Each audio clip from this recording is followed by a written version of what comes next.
Praise the Lord. இந்த நாளின் புது கிருபை, அது யோபு 37ஆம் அதிகாரம், அதனுடைய 5வது வசனத்தின் பிற்பகுதி. நாம் கிரகிக்கக்கூடாத பெரிய காரியங்களை அவர் செய்கிறார். என் அன்பு தேவ ஜனமே, நம்முடைய அறிவுக்கு எட்டாத, நம் யோசனைக்கு எட்டாத, நம்முடைய புத்திக்கு எட்டாத, நம்முடைய நினைவுகளுக்கு எட்டாத மிக மிக மிக பெரிய கிரகிக்க முடியாத காரியங்களை செய்வதற்கு என் தேவனால் கூடும். அவர் மகா பெரிய தெய்வம். காட்சி திசை 4 தன் கரத்தில் அடக்கி வைத்திருக்கிற சர்வேஸ்வரன்.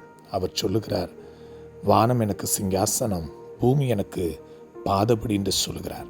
அப்படிப்பட்ட இறைவன் இன்றைக்கு நமக்கு கொடுக்கிற ஒரு மங்களகரமான வார்த்தை, கிரகிக்க முடியாத பெரிய காரியங்களை நான் உங்களுக்கு செய்வேன் என்று. அதை தான் யோபுவின் புஸ்தகத்தில் பக்தன் இப்படியாக சொல்கிறார், நாம் கிரகிக்கக்கூடாத பெரிய காரியங்களை அவர் செய்வார். விசுவாசிப்போம். கிரகிக்க முடியாத பெரிய காரியங்களை ஆண்டவருடைய கரத்திலிருந்து பெற்றுக்கொள்வோம்.